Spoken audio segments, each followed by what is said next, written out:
Hi, I'm Deirdre Bialo-Padin of Bialo-Padin Designs. I design and make hand-fabricated jewelry out of silver, gemstones, and other materials. I also do custom work, which means that I make fine jewelry out of gold and gemstones for special occasions such as wedding and engagement rings and anniversary gifts. I love to knit, and because I love to knit, I make tools and accessories for the fiber community. I make a variety of shawl pins, my handmade cable needles, and in response to some customer requests recently, I've started making spinning wheel orifice hooks and Portuguese knitting pins. In this video, I'm going to talk about why and how I became a jeweler and a metalsmith and give you an idea of what inspires me.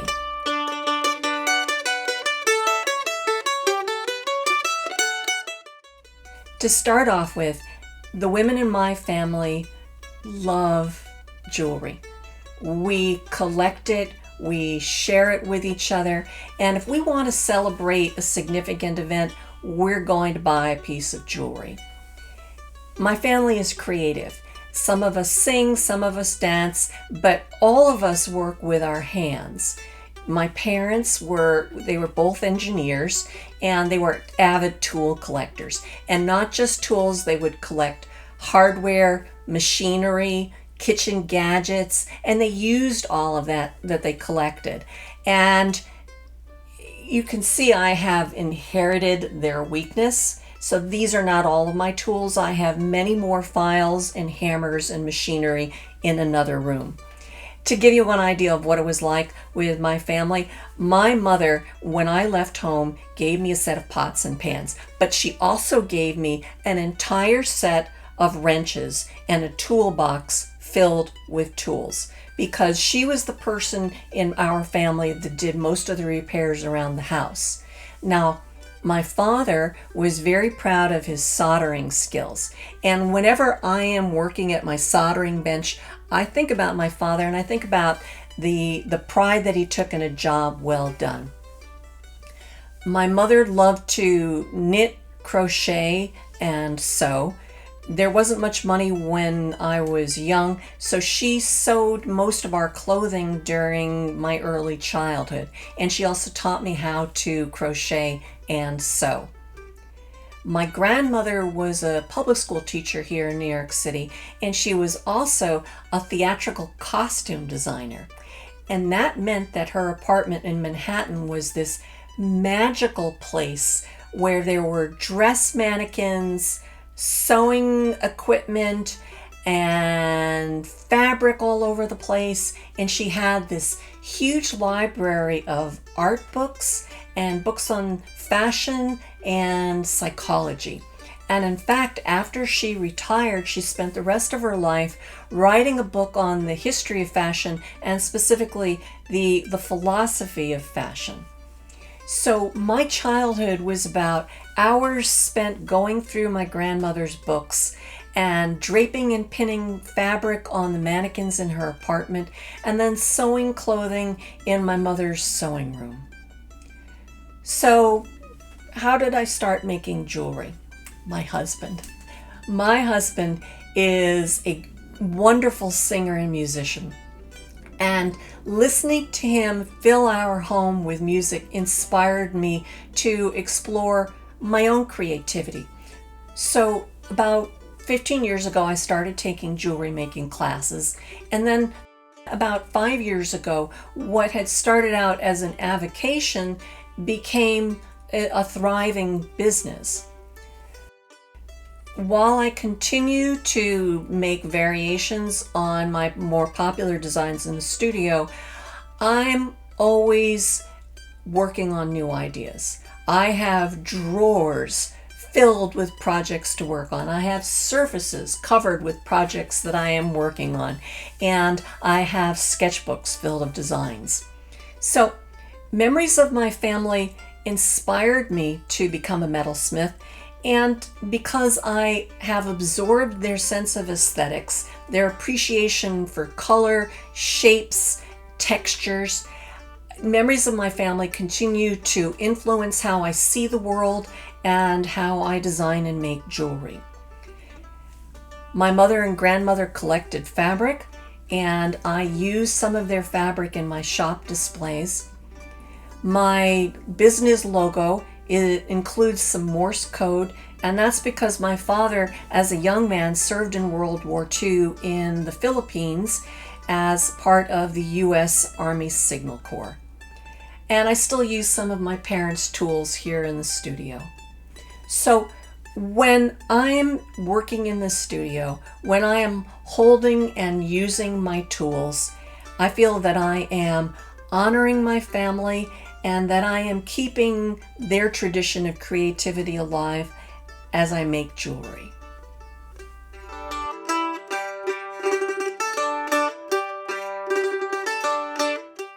I find inspiration for my work in the irregular surfaces of landscapes and gemstones. I'm fascinated by the unique patterns created during a gemstone's formation, whether it's an emerald's internal crystalline planes that look like shards of ice, the mysterious mountainous landscapes of picture jasper, or the tree or fern-like mineral formations in dendritic agate. And it's no wonder that I'm transfixed by the play of colors in Australian opals, seduced by the pinks and metallic greens of tourmaline, or the incredible range of colored sapphires. Because my mother loved color. Her wardrobe looked like a botanical garden in springtime. Nature and landscape also informs how and why I manipulate metal, because when I hammer metal, I'm trying to create dynamic undulations in the surface of the metal, a sense of three-dimensionality that echoes the mountainous landscapes and the rough terrain that I'm drawn to.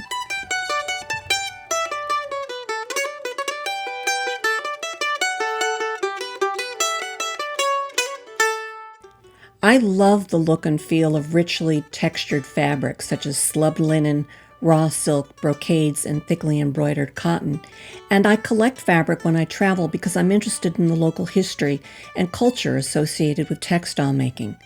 And I often reference the feel and appearance of textiles and nature in the construction of my work and how I treat the surfaces of my pieces. I have woven fabric out of silver wire because the woven elements catch the light and add a feeling of depth to the earrings and pendants. And I'm also experimenting with using actual fiber in my jewelry. I'm learning jumchi, a Korean paper-making technique reminiscent of wool felting. Jumchi uses mulberry paper, which historically was used in place of cloth to make garments. It's a sturdy material, and I'd like to explore the idea of using jumchi in jewelry making.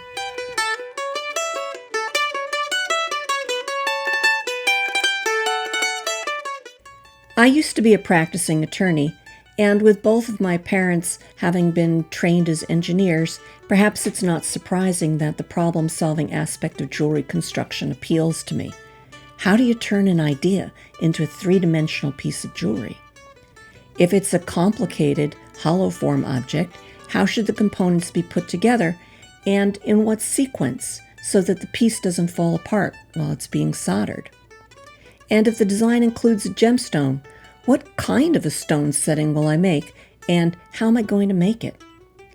Because I'm a metalsmith, if I don't have the right tool, I'll make or modify a tool so that it does exactly what I need it to do. And functionality prompts my creativity. For example, I started making hairpins because I needed to get the hair out of my face while I was soldering. And if I was going to make a hairpin, it had to be both functional and decorative.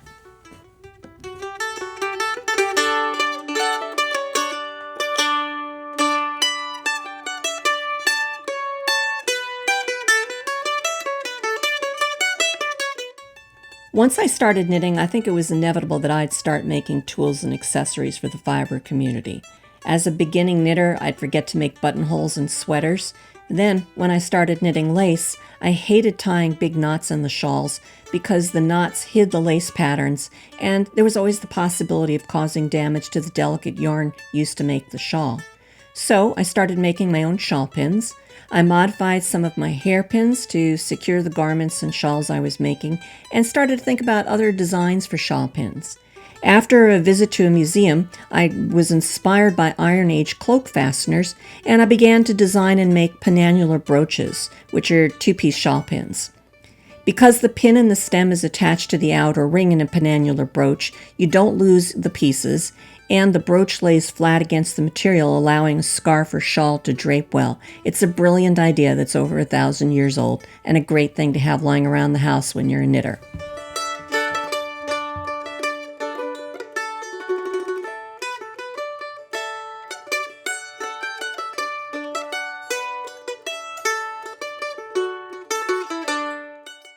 When I started learning to knit cables, I made a mess of things. I found the commercially available cable needles large, slippery, and awkward to hold, so I was always dropping the needles and dropping my stitches.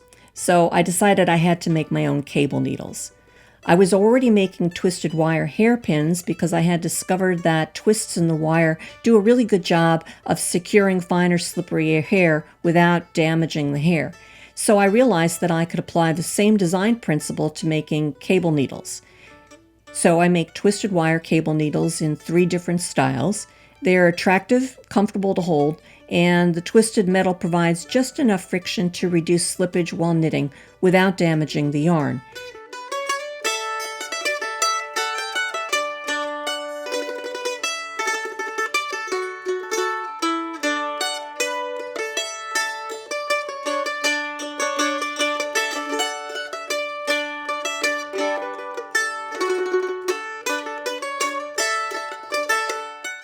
And it was very exciting to have my cable needles featured in the fall 2019 edition of Knit Scene. Now I'm starting to make other tools for the fiber community. What I discovered is that at fiber shows, customers quickly recognized that I could make tools for their specific needs, and they realized they could start making requests. And that's how I started making stitch markers, Portuguese knitting pins, and spinning wheel orifice hooks. Customer requests continue to inspire me to be creative, and they provide me with an opportunity to experiment with different designs and materials. I've already got sketches for some new shawl pin ideas, as well as different kinds of fasteners for sweaters and capes. I hope you've enjoyed this glimpse into my creative process. Thank you for watching.